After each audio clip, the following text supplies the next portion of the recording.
আচ্ছা, ক্লাস 8 দেখো, তোমাদের সিলেবাসটা দিয়ে দিয়েছি। তোমাদের গল্প থাকছে টোটাল 7টা, আর একটা হচ্ছে শ্লোক থাকছে, মানে পদ্যের অংশ থেকে একটা থাকছে শিবস্তোত্রম, এবং সেটাও তোমাদের পুরোটা তৈরি করতে হবে না। সেটা তোমরা প্রথম স্তবকটা তৈরি করবে, প্রথম স্তবকটা তৈরি করলেই হবে। সেটা তোমরা বাংলা অক্ষরে লিখতে পারো অথবা দেবনাগরী হরফে লিখতে পারো, কোনো অসুবিধা নেই।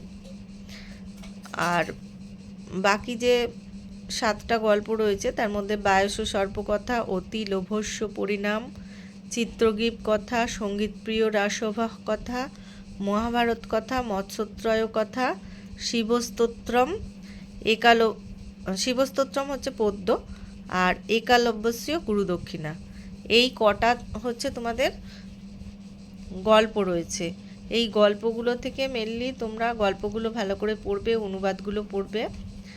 ওখান থেকে তোমাদের ছোট ছোট প্রশ্ন থাকবে, শূন্যস্থান পূরণ থাকবে, সঠিক উত্তরটি বেছে নাও থাকবে।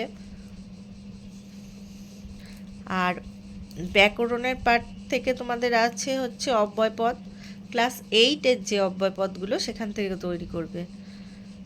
আর সন্ধি আছে, সন্ধি তোমরা করবে তোমাদের এই যে গল্পগুলো আমি যখন পড়িয়ে দিই, গল্পগুলোর মধ্যে যে ব্যাকরণগুলো আছে, মানে ব্যাকরণ অংশে যে সন্ধিগুলো আছে, যেমন কশ্চিৎ, যে শব্দবাচ্য কহ যুক্ত চিত, এইভাবে আমি যেমন যেমন বলে দিই যে সন্ধিগুলো আছে, অথবা অনুশীলনীতে যেগুলো আছে সেই সন্ধিগুলোই কেবল তৈরি করবে। আর দেখো, আর একটা যেটা রয়েছে ওই প্রত্যয়গুলো, তুমুন প্রত্যয়, তাজ, লব আর ততবতু। ততবতু হচ্ছে অতীতকালে ব্যবহার করা হয়, এগুলো তোমাদের সব পড়ানো হয়ে গেছে।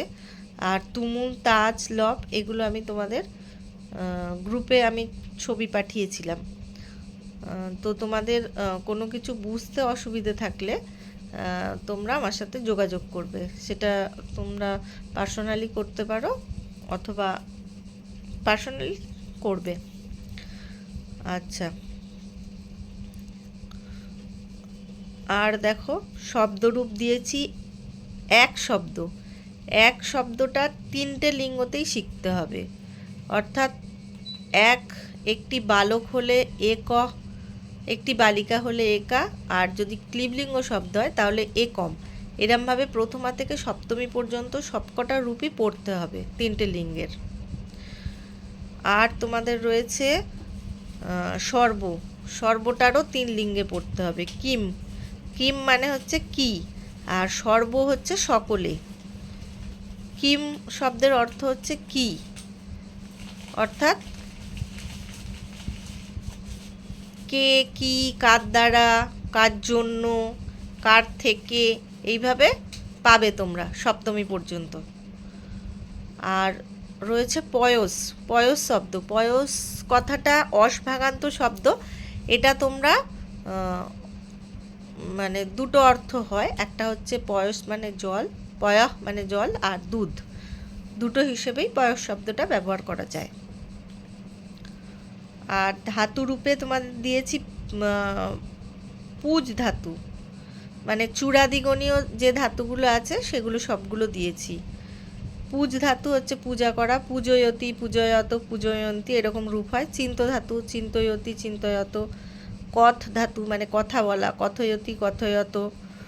আর চূড় ধাতু মানে চুরি করা, চোরয়তি, চোরয়ত, চোরয়ন্তু।